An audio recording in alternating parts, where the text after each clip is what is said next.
திணைக்களம் மற்றும் வன உயிரிகள் திணைக்களம் ஆகியவற்றால் கையகப்படுத்தப்பட்டுள்ள மக்களின் வாழ்விடங்கள் மற்றும் வாழ்வாதார காணிகளை விடுவிப்பதற்கான நடவடிக்கைகளை துரிதப்படுத்துமாறு வடக்கு மாகாண கௌரவ ஆளுநர் என் வேதநாயகன் அவர்கள் சுற்றாடல் அமைச்சரிடம் வலியுறுத்தியுள்ளார்.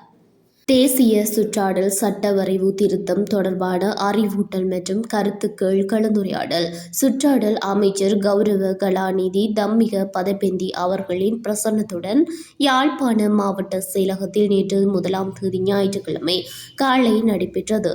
இந்நிகழ்வில் கலந்து கொண்டு உரையாற்றும் போதே ஆளுநர் மேற்கண்டவாறு தெரிவித்தார். யாழ் மாவட்ட செயலாளர் எம் பிரதீபனின் வரவேற்புரையை தொடர்ந்து சபையில் உரையாற்றிய ஆளுநர், மாண்புமிகு ஜனாதிபதி அனுரகுமார திசாநாயக்க தலைமையிலான அரசாங்கம் பதவியேற்றதன் பின்னர் வடக்கு மாகாணத்தை நோக்கி பல முதலீட்டாளர்கள் வருகை தருகின்றனர்.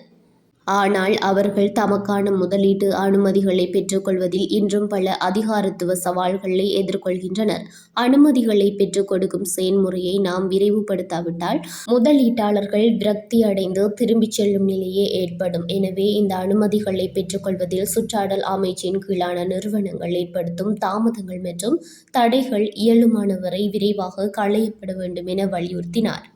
மேலும் தொடர்ந்த ஆளுநர், சுற்றாடல் அமைச்சின் கீழான வனவள திணைக்களம் மற்றும் வன உயிரிகள் திணைக்களம் என்பன வடக்கு மாகாணத்தில் மக்களின் இயல்பு வாழ்க்கைக்கு பெரும் இடையூறுகளை ஏற்படுத்தி வருகின்றன. போர் காரணமாக மக்கள் இடம்பெயர்ந்திருந்த காலகட்டத்தில் அவர்கள் மீள திரும்புவதற்கு முன்னதாகவே எவ்வித களநிலை ஆய்வுகளோ அல்லது மக்கள் கலந்துரையாடல்களோ இன்றி வர்த்தமானி அறிவித்தல்கள் மூலம் மக்களின் காணிகள் இத்திணைக்களங்களால் சுவீகரிக்கப்பட்டுள்ளன. இதனால் வடக்கு மற்றும் கிழக்கு மாகாண மக்கள் கடுமையான பாதிப்புகளை எதிர்கொண்டுள்ளனர். இதற்கு தீர்வு காணும் நோக்கில் தற்போதைய அரசாங்கம் ஆக்கப்பூர்வமான நடவடிக்கைகளை எடுத்து வருகின்றது. அந்த செயல்முறைகளை மேலும் துரிதப்படுத்தி மக்களின் வாழ்விடங்களையும் வாழ்வாதார நிலங்களையும் உடனடியாக விடுவிக்க வேண்டும் என கேட்டுக்கொண்டார். எமது மாகாணத்தில் சுற்றாடல் தொடர்பான அதீத கரிசனையுடனேயே நாம் இருக்கின்றோம். எமக்கு அபிவிருத்தி அவசியம். அதற்காக சுற்றாடல் கரிசனையின்றி நாம் அபிவிருத்தியை கோரவில்லை. பல தன்னார்வலர்கள் மற்றும் தனியார் நிறுவனங்கள் மரம் நடுகை திட்டங்களை இங்கு சிறப்பாக முன்னெடுத்துள்ளன. இதேவேளை வடக்கு மாகாணத்தின் யாழ்ப்பாண மாவட்டத்தில் திண்ம கழிவகற்றல் என்பது தற்போது பெரும் சவாலாக மாறியுள்ளது. அதற்கான நிரந்தர தீர்வை காண்பதற்கு எடுக்கப்படும் நடவடிக்கைகளுக்கும் சுற்றாடல் அமைச்சின் கீழான நிறுவனங்கள் முழுமையான ஒத்துழைப்பை வழங்க வேண்டும் எனவும் ஆளுநர் குறிப்பிட்டார். இதனைத் தொடர்ந்து உரையாற்றிய கடற்றொழில், நீரியல் மற்றும் கடல் வளங்கள் அமைச்சர் கௌரவ சந்திரசேகர், எமது மாகாணத்தின் தற்போதைய நிலைமை மற்றும் முக்கியத்துவம் ஆகியவற்றை கருத்தில் கொண்டு இந்த சட்ட வரைவு திருத்தம் தொடர்பான உங்களின் ஆக்கப்பூர்வமான கருத்துக்களை அனைவரும் முன்வைக்க வேண்டியது அவசியமாகும் என்றார். மேலும் சுற்றாடல் அமைச்சின் கீழான வனவள திணைக்களம், வன உயிரிகள் திணைக்களம் மற்றும் கரையோர பேணல் திணைக்களம் ஆகியவற்றின் செயற்பாடுகள் தொடர்பில் எமது மாகாண மக்களிடத்தில் பெரும் அதிருப்தி நிலவுகின்றது. இத்திணைக்கள அதிகாரிகளின் ஒத்துழைப்பு எமக்கு சரிவர கிடைப்பதில்லை. கௌரவ ஆளுநர் அவர்கள் சுட்டிக்காட்டியதை போன்று முதலீட்டாளர்கள் திரும்பிச் செல்வதற்கு இந்த அதிகாரிகளின் மந்தகதியான செயற்பாடுகளே காரணமாக அமைந்துவிடக்கூடாது.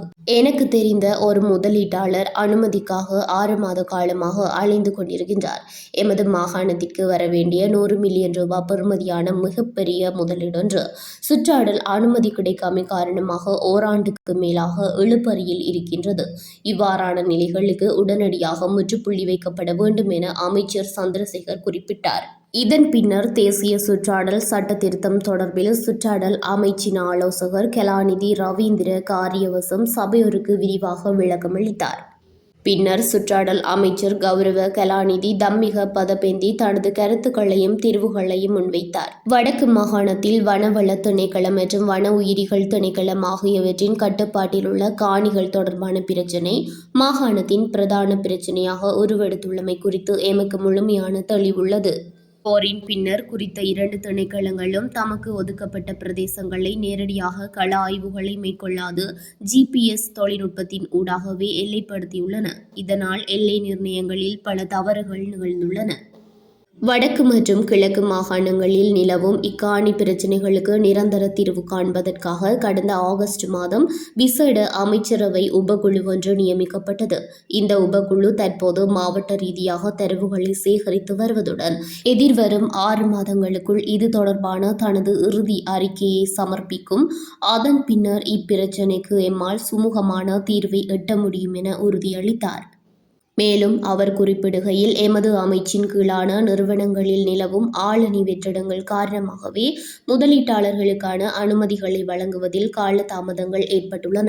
தற்போது இந்த வெற்றிடங்களை நிரப்புவதற்காக 1685 புதிய உத்தியோகத்தர்களை இணைத்துக் கொள்வதற்கான அனுமதி எமக்கு கிடைக்கப்பெற்றுள்ளது.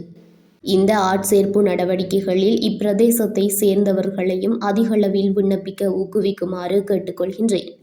இதனூடாக எதிர்காலத்தில் அனுமதிகள் வழங்குவதில் ஏற்படும் தாமதங்கள் முற்றாக சீராகும் என நம்புகின்றேன்.